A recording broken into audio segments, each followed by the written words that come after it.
the Merchant's Gambit. The Nexus trade zone floated in the darkness of space like a massive metal flower, its arms stretching out in all directions. Ships from dozens of different species docked at its ports, trading goods, information, and sometimes threats. It was supposed to be neutral territory, but everyone knew the Dominion Alliance controlled what happened here. Captain Elena Vasquez stood on the bridge of her flagship, the Peaceful Horizon, watching the space station grow larger on her screen. Her ship looked exactly like what it was supposed to be, a simple human cargo vessel. The hull was worn and patched in places, the engines hummed with the steady rhythm of old machinery, and the cargo holds were filled with Earth's finest exports.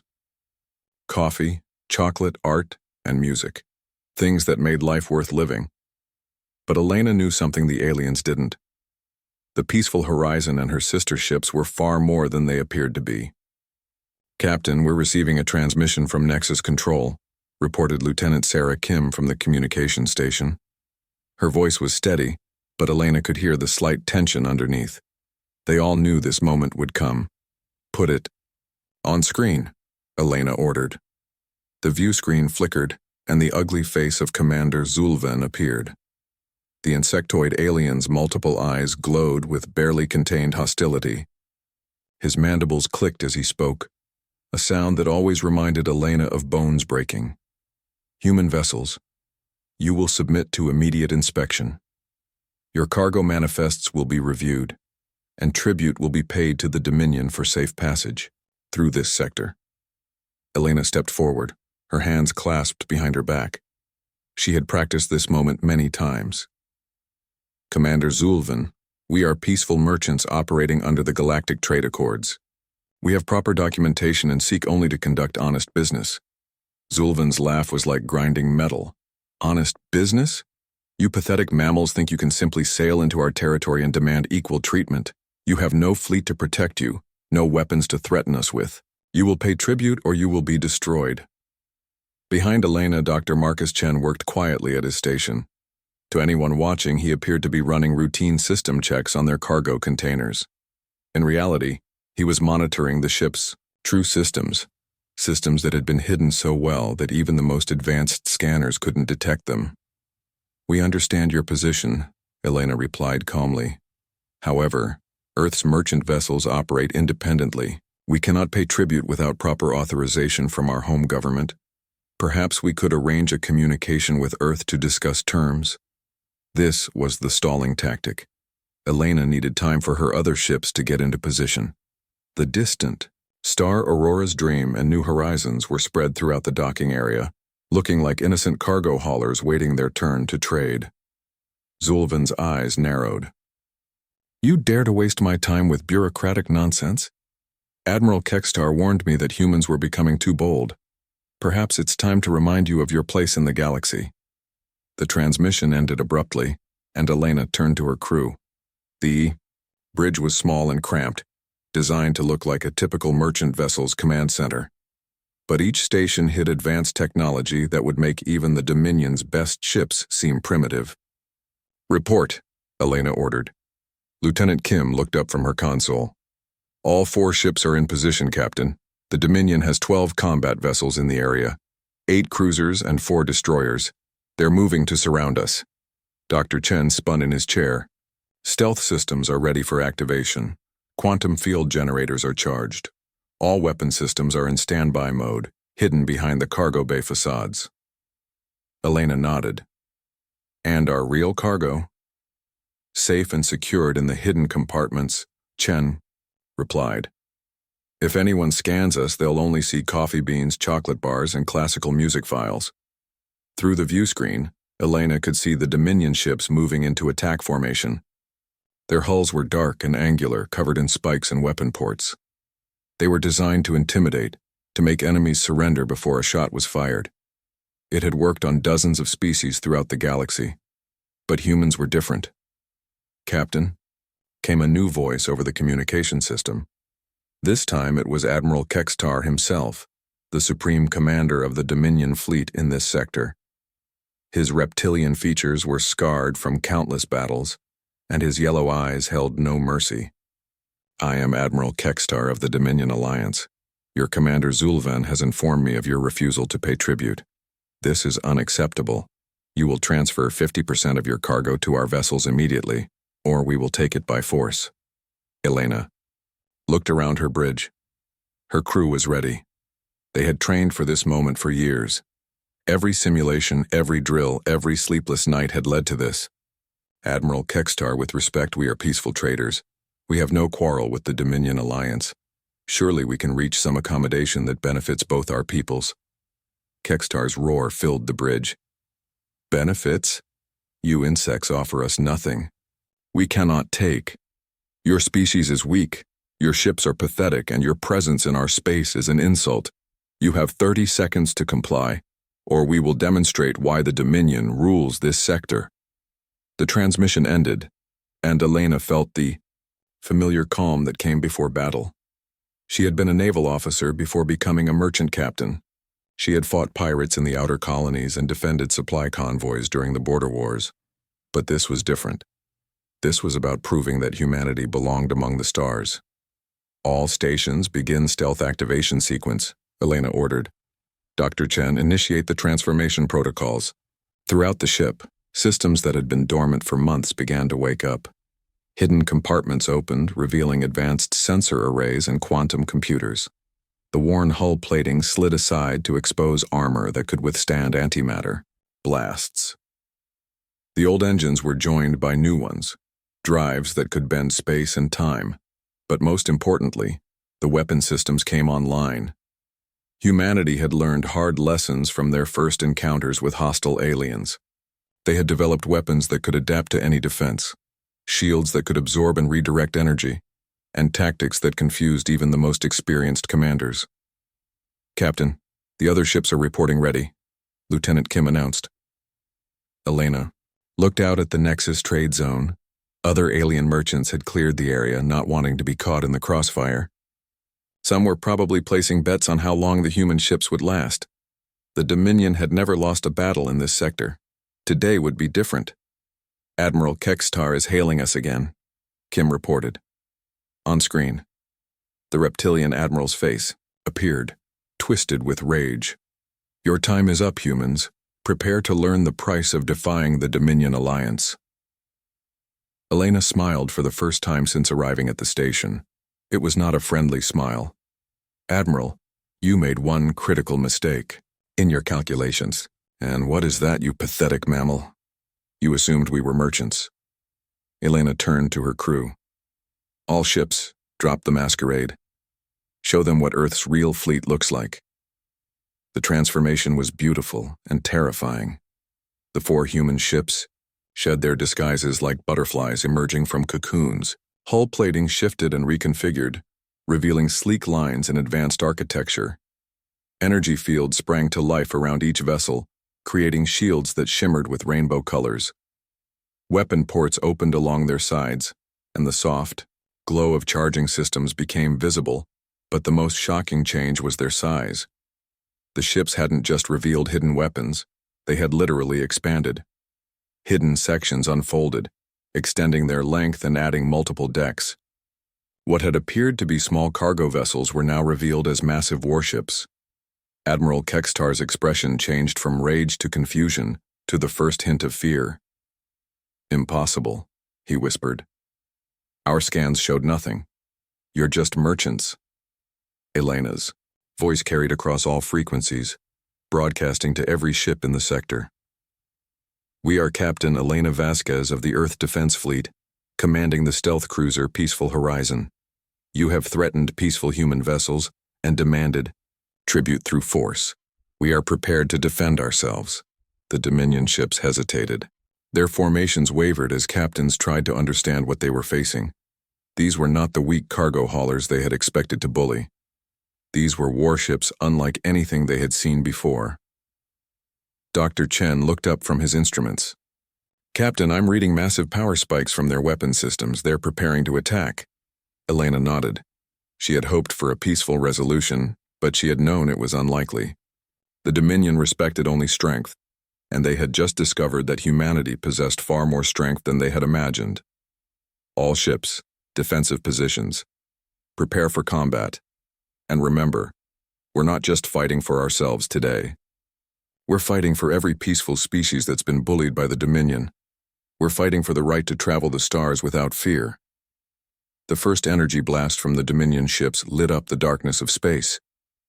The battle for the Nexus, trade zone, had begun, and the galaxy was about to learn that humanity was far from helpless. The fleet awakens. The first volley of plasma bolts from the Dominion fleet struck the human ships like falling stars.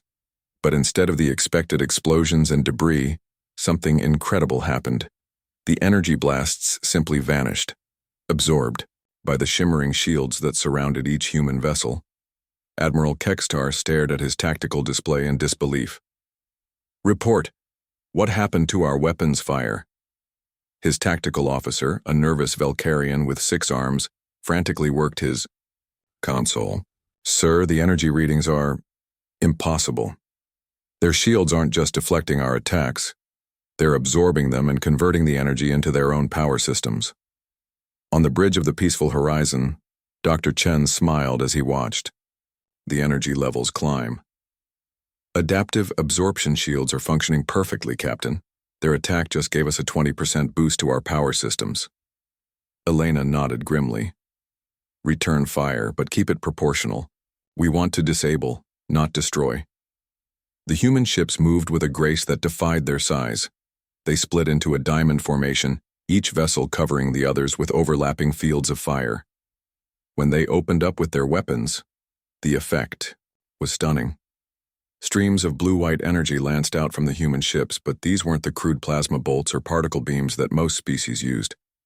These were quantum disruption beams, weapons that could phase through conventional shields and directly target specific systems. The Dominion cruiser Fang of Domination was the first to feel the human response. The quantum beam passed through, its shields like they weren't even there, and struck the ship's weapon systems. Instead of an explosion, there was a brief flicker of light, and then the cruiser's guns simply stopped working. "Impossible," Admiral Kekstar roared.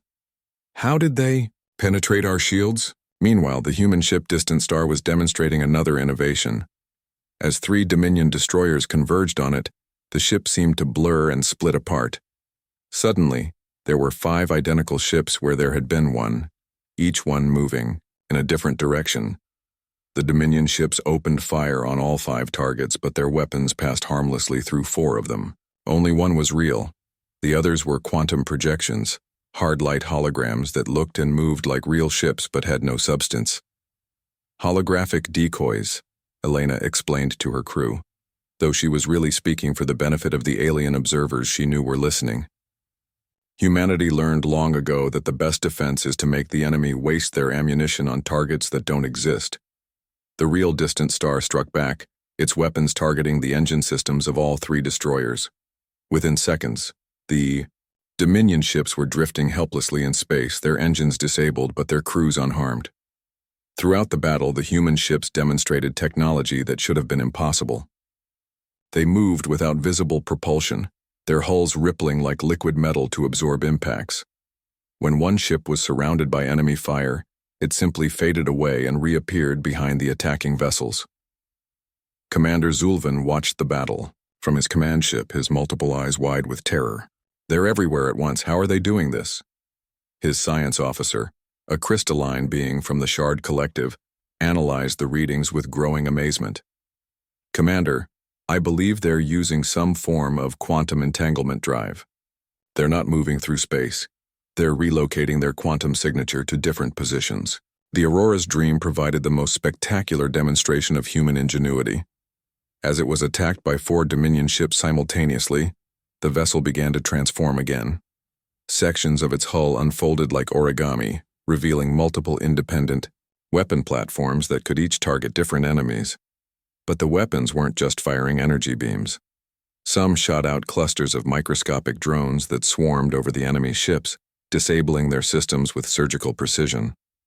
Others projected solid barriers of force that blocked incoming fire, while simultaneously analyzing the enemy weapons and developing countermeasures. "Captain," Dr. Chen reported, "we're receiving surrender signals from 3 of the Dominion ships. Their crews are abandoning their vessels. Elena considered this.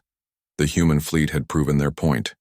They were not helpless merchants to be bullied, but she also knew that mercy and victory was what separated civilization from barbarism. "Cease fire on any ship that powers down its weapons," she ordered. "Extend emergency aid to any crew that needs it." This command was broadcast on all frequencies, and throughout the battle zone, human ships began moving to assist disabled Dominion vessels. Medical teams transported over to provide aid to injured aliens, while engineering crews helped prevent reactor failures and life support malfunctions. The gesture was not lost on the watching alien observers. Species that had been neutral or even hostile to humanity began to see them in a new light. These weren't just powerful warriors, they were honorable ones. Admiral Kextar found himself in a strange position. His fleet was defeated, his ships were disabled, and he was at the mercy of the humans he had tried to destroy. But instead of the execution he expected, he received a communication request. "This is Captain Vasquez. Admiral, I'm prepared to discuss terms for a ceasefire." Kextar's pride warred with his survival instincts. You would negotiate with a defeated enemy?" "I would negotiate with a fellow warrior who fought bravely for his people," Elena replied. "The Dominion is strong, Admiral. But strength, without wisdom, is just destruction. Humanity offers you a different path." The negotiation took place aboard the Nexus trade station, in a conference room that had been hastily cleared of debris. Representatives from dozens of species gathered to witness the unprecedented event. A human fleet had not only defeated the Dominion alliance, but was now offering them partnership instead of conquest. Elena sat across from Admiral Kextar, with Dr. Chen and Lieutenant Kim flanking her. The reptilian admiral was accompanied by Commander Zulvan and several other Dominion officers. "Your terms?" Kextar asked, his voice gruff but respectful. "Simple," Elena replied. "Humanity wants to trade freely throughout this sector. In return, we offer our technology and protection to any species that wishes it. The Dominion can continue to operate in this region, but as partners, not as conquerors." Zulvan's mandibles clicked nervously. "And if we refuse?" Dr. Chen spoke up for the first time. "Then you'll face the same choice every other aggressive species has faced when they encountered humanity. You can learn to coexist, or you can become extinct." But Elena softened the threat with a smile. "However, we'd much rather have you as allies. The Dominion has military expertise that could be valuable in protecting the trade routes, and frankly, the galaxy is a dangerous place. We could all use more friends." Admiral Kextar studied the human captain for a long moment. In her eyes, he saw not the weakness he had expected, but a strength that was different from anything he had encountered before. It was strength tempered by wisdom, power guided by principles. "You could have destroyed us completely," he said finally. "Your weapons, your technology, we've never seen anything like it. Why show mercy?" Elena leaned forward. "Because destroying an enemy is easy, Admiral. Building a friend is much harder, but it's also much more valuable. The Dominion has been ruling through fear for centuries. Humanity offers you the chance to lead through respect instead." The negotiation continued for hours, with representatives from other species occasionally joining the discussion. The Velcarians, who had been oppressed by the Dominion for decades, were eager to see the new balance of power. The Shard Collective was fascinated by human technology and wanted to establish research partnerships. By the end of the day, the Nexus Accords had been signed. The Dominion Alliance would continue to exist, but as part of a larger coalition of species dedicated to peaceful trade and mutual defense. Humanity would share some of its defensive technologies, while the Dominion would provide security for the expanded trade routes. But perhaps the most important change was in attitude. The galaxy had seen that humanity was not to be underestimated, but they had also seen that humans valued life and sought cooperation over conquest. As the human fleet prepared to leave the Nexus trade zone, their ships once again disguised as simple merchant vessels, Elena stood on her bridge and looked out at the stars. The mission had been a success, but she knew it was just the beginning. "Captain," Lieutenant Kim reported, "we're receiving messages from 17 different species requesting trade negotiations with Earth." Elena smiled. "Patch them through to diplomatic channels, and prepare the long-range communications array. I think it's time to tell Earth that the galaxy is ready to meet us as equals. The peaceful Horizon and her sister ship slipped away into the darkness of space, carrying with them the hopes of countless species for a more peaceful future. Behind them, the Nexus trade zone buzzed with activity as former enemies began the delicate process of becoming friends. In the depths of space, humanity had proven that sometimes the most powerful weapon is not a gun, but an open hand extended in friendship. The galaxy would never be the same.